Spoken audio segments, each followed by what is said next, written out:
Berjumpa lagi dalam permenungan kita edisi Selasa 24 Mei 2022, pekan ke-6 Paskah. Bacaan-bacaan liturgi hari ini, bacaan yang pertama dari Kisah Para Rasul bab 16 ayat 22 sampai 34 dan bacaan Injil dari Injil Yohanes bab 16 ayat 5 sampai 11. Ada dua poin yang ditegaskan dalam bacaan pertama hari ini. Poin yang pertama, hemat saya, betapa dasar kekuatan sebuah doa dan pujian. Paulus dan Silas yang saat itu berada di kota Filipi, Makedonia. Karena pewartaan mereka lalu ditangkap, didera, dan dipenjarakan. Dalam penjara, Paulus dan Silas berdoa dan menyanyikan puji-pujian. Apa yang terjadi? Yang terjadi menurut cerita bacaan pertama hari ini adalah gempa bumi. Gempa bumi itu yang begitu luar biasa membuat sendi-sendi penjara terbongkar dan pintu-pintu penjara pun terbuka. Saudari dan saudara yang terkasih, betapa dahsyatnya kekuatan dari sebuah doa. Maka pesannya jelas untuk kita. Terutama yang mungkin selama ini kurang memperhitungkan atau memperhatikan kehidupan doa. Yang selama ini mungkin lebih banyak mengandalkan kemampuan diri sendiri, kepintaran dan kehebatan diri sendiri. Melalui peristiwa yang terjadi dalam penjara, kepada kita diingatkan bahwa doa bahkan bisa menghancurkan apapun. Doa punya kekuatan yang luar biasa. Karena itu kita diajak untuk jangan pernah lupa berdoa. Terutama pada saat-saat kita mengalami kesulitan dan penderitaan hidup kita. Mari kita berdoa dan berdoa. Selain kita menempuh jalan-jalan secara manusiawi untuk mengatasi kesulitan dan penderitaan hidup kita. Tetapi tidak hanya itu. Tidak hanya mengandalkan kekuatan sendiri, jalan-jalan manusiawi. Tapi juga mesti mengandalkan jalan Tuhan melalui doa. Seringkali orang mengalami kelepasan dari semua penderitaan dan kesulitan karena doa. Karena melalui doa Tuhan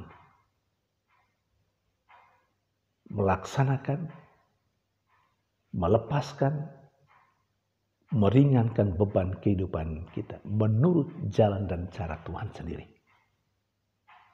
Saudari dan saudara yang terkasih, poin yang kedua dari bacaan pertama, kepada kita diingatkan bahwa penderitaan yang dialami karena Tuhan mempunyai nilai keselamatan, nilai penebusan.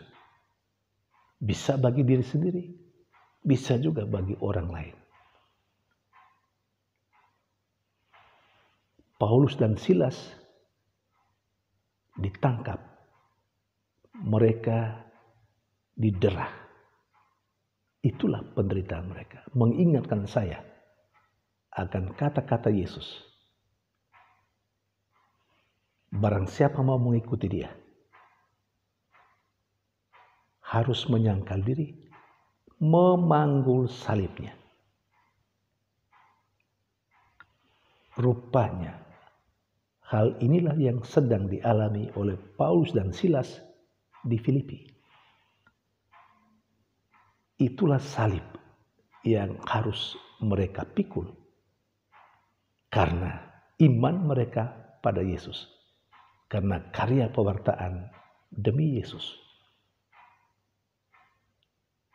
Tetapi penderitaan mereka membawa keselamatan sekurang-kurangnya bagi kepala penjara dan seisi rumahnya. Saya tidak perlu bercerita tentang itu. Kalau saudara-saudara membaca bacaan pertama hari ini, saudara akan tahu. Saudari akan tahu. Kepala penjara mau menghabisi nyawanya karena merasa bahwa dia gagal menjaga penjara. Karena apa?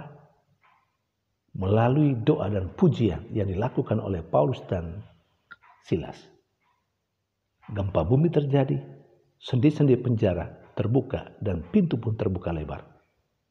Dan kepala penjara menyangka bahwa semua yang ada dalam penjara sudah melarikan diri.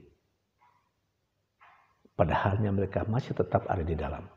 Dan ketika dia mau menghunus pedang untuk membunuh dirinya sendiri, Paulus berteriak, "Jangan celakakan dirimu, kami semua ada di sini."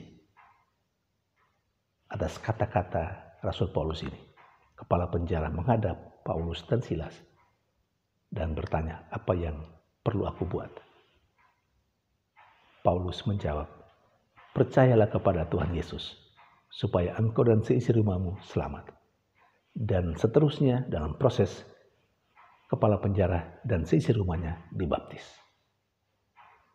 Inilah penderitaan yang dialami oleh Paulus dalam penjara, ternyata membawa nilai keselamatan, penebusan untuk kepala penjara dan seisi rumahnya. Saudari dan saudara yang terkasih, dari poin yang kedua ini kepada kita diberi pesan. Sekali lagi, penderitaan yang kita alami demi iman kita selalu bernilai atau selalu mempunyai nilai penebusan, keselamatan. Kalau bukan bagi diri sendiri, juga bagi orang lain. Tinggal kita mau mengintensikan kesulitan dan penderitaan kita yang kita alami demi atau karena iman kita itu. Kita mau intensikan kesulitan penderitaan kita itu untuk siapa? Untuk diri kita sendiri, penjilian bagi dosa-dosa kita, atau untuk orang-orang yang kita cintai. Saudari dan saudara yang terkasih. Sementara dalam bacaan Injil, Yesus memberikan pemahaman kepada para rasulnya bahwa kepergiannya berguna sekali untuk para rasul dan semua orang yang percaya di kemudian hari. Karena kalau Yesus tidak pergi, Roh Kudus tidak akan datang. Walaupun berat, hal itu harus disampaikan oleh Yesus kepada para rasulnya.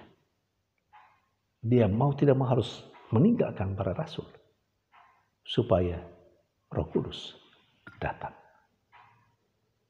Saudari dan saudara yang terkasih, para rasul berduka cita karena itu. Tetapi Yesus meneguhkan mereka supaya tetap bersuka cita. Karena Roh Tuhan, Roh Yesus sendiri akan datang dan mendampingi mereka. Saudari dan saudara yang terkasih, terkadang kita sering terlekat dengan seseorang yang kita anggap baik, luar biasa, sangat menolong kita. Yang kita rasa kalau tanpa orang itu, kita mungkin tidak ada apa-apanya, atau mungkin tidak bisa hidup. Tetapi rasanya perlu juga orang-orang yang mungkin kepadanya kita menaruh harapan pergi dari kita, supaya kita mungkin bisa lebih mandiri dalam kehidupan ini. Terutama dalam kehidupan iman, perlu kemandirian. Saudari dan saudara terkasih, Semoga bacaan-bacaan liturgi hari ini menguatkan kita supaya kita bertumbuh dalam iman kita akan Yesus. Tuhan memberkati.